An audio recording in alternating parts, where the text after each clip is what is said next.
Assalamualaikum warahmatullahi wabarakatuh. Perkenalkan, nama saya Ilhami Safira Lestari dengan NPM 2212011470. Di sini saya akan mempresentasikan tugas yang telah diberikan sebelumnya, yaitu mengenai tata cara penanganan praktik monopoli dan persaingan usaha tidak sehat serta upaya hukumnya. Baik, di sini untuk yang pertama adalah latar belakang. Latar belakangnya yaitu pemerintah Indonesia menaruh perhatian besar terhadap terciptanya persaingan usaha yang adil dalam perekonomian nasional. Untuk itu, diterbitkan Undang-Undang Nomor 5 Tahun 1999 tentang larangan praktik monopoli dan persaingan usaha tidak sehat sebagai landasan hukum untuk mencegah tindakan yang merugikan persaingan.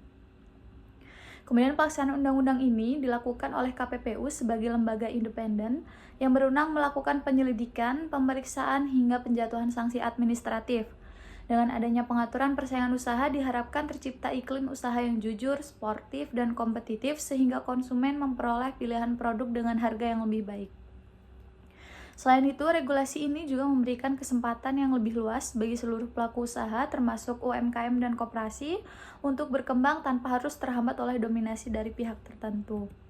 Kemudian untuk rumusan masalahnya, di sini ada bagaimana tata cara penanganan praktik monopoli dan persaingan usaha tidak sehat serta upaya hukumnya.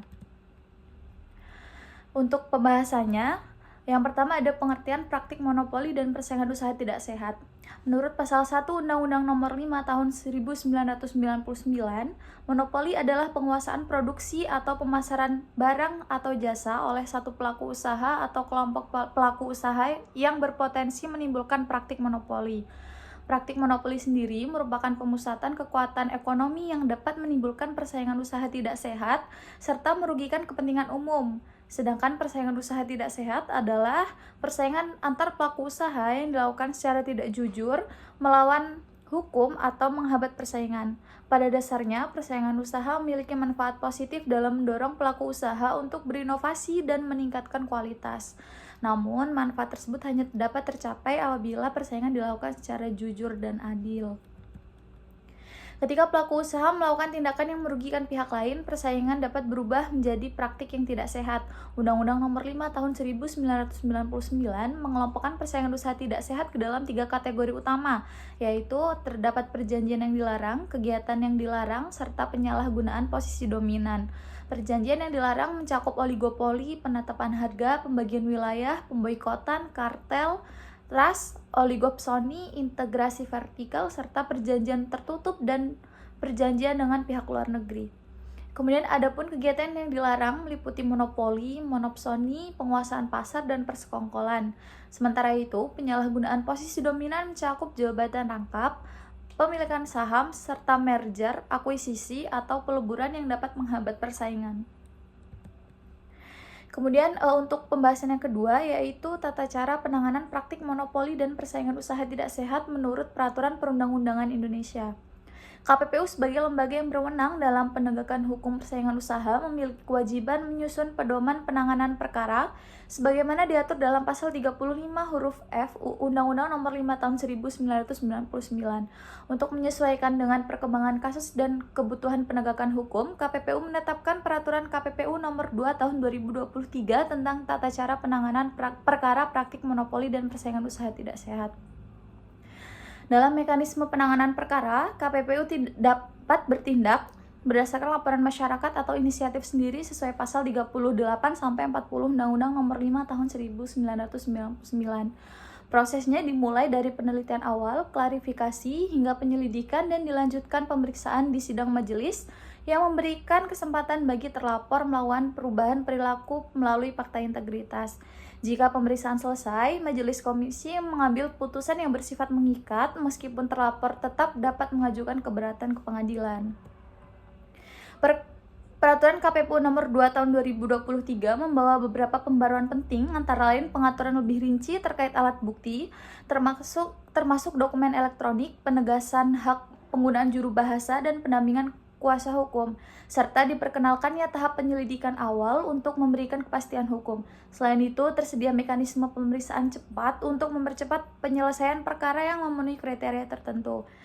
Peraturan ini juga memperkuat mekanisme perubahan perilaku sebagai upaya mencegah dampak persaingan yang tidak sehat terhadap masyarakat dan pelaku usaha lainnya. Pembaruan ini diharapkan menjadikan proses pemeriksaan lebih efektif, transparan, dan adaptif terhadap perkembangan teknologi dan kompleksitas pelanggaran di pasar. Kemudian untuk pembahasan yang ketiga ada upaya hukum terhadap putusan KPPU. Yang pertama ada upaya hukum keberatan terhadap putusan KPPU. Setelah KPPU membacakan putusan dalam sidang terbuka, salinan putusan disampaikan kepada pelaku usaha sebagai dasar pelaksanaan putusan. Pelaku usaha kemudian dapat menerima putusan tersebut atau mengajukan keberatan. Berdasarkan pasal 44 ayat 2 Undang-Undang Nomor 5 Tahun 1999, keberatan harus diajukan ke pengadilan niaga paling lambat 14 hari sejak putusan diterima. Meskipun undang-undang tidak secara tegas menentukan apakah keberatan diajukan melalui gugatan atau permohonan, secara teori keberatan lebih tepat dikategorikan sebagai gugatan sengketa karena adanya pertentangan antara pihak. Putusan pengadilan yang berupa putusan yaitu bukan berupa penetapan, serta masih terbukanya upaya kasasi ke Mahkamah Agung. Pemeriksaan keberatan dilakukan berdasarkan Undang-Undang Nomor 5 Tahun 1999 dan Perma Nomor 3 Tahun 2005 dan ditangani oleh majelis hakim yang diharapkan memiliki kompetensi dalam hukum persaingan usaha. Majelis diberikan waktu 30 hari sejak pemeriksaan dimulai untuk menjatuhkan putusan. Mekanisme keberatan ini merupakan bentuk kontrol yudisial atas putusan KPPU, sehingga memastikan bahwa proses penegakan hukum persaingan tetap objektif dan sesuai dengan ketentuan.